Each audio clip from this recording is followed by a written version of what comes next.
میرے عزیز ساتھیوں کو السلام علیکم اور خوش آمدید۔ آج کی کہانی کا عنوان ہے اسد کا پینسل باکس۔ چلیں اس کہانی کو شروع کرتے ہیں۔ اسد بہت ذہین ہے مگر اسے ہر وقت شرارتیں سوچتی رہتی ہیں۔ اس کے سب گھر والے اس سے پریشان رہتے ہیں۔ امی ابو اسے سمجھاتے رہتے ہیں، ایک دو دن تو اس پر ان باتوں کا اثر رہتا ہے، لیکن پھر وہ سب کچھ بھول کر کوئی نئی شرارت شروع کر دیتا ہے۔ اپنی چیزوں کی تو وہ بالکل پرواہ ہی نہیں کرتا۔ پینسل کی نوک بنانا شروع کرتا ہے تو اسے بنا بنا کر چھوٹا کر دیتا ہے، ربڑ کو میز پر رگڑ رگڑ کر توڑ ڈالتا ہے۔ ایک دن اسد کے پینسل باکس کے تمام ساتھی اس سے ناراض ہو گئے۔ اسکول میں بھی انہوں نے اس کی کوئی مدد نہیں کی۔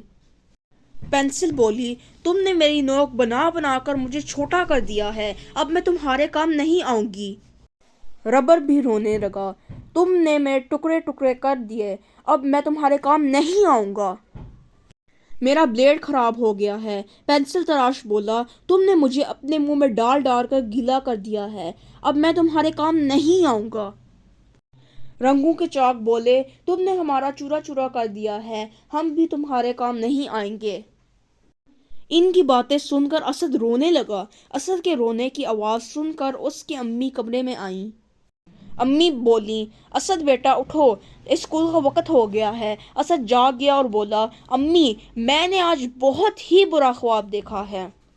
میرے پینسل باکس کی سب چیزیں مجھ سے ناراض ہیں، کوئی بھی اسکول میں میری مدد نہیں کر رہا۔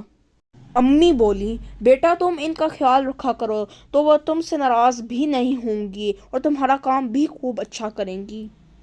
اسد نے دل میں کچھ سوچا، اپنا پینسل باکس کھولا اور مسکرایا۔ اسے لگا جیسے اب یہ سب چیزیں اس کے کام آئیں گی۔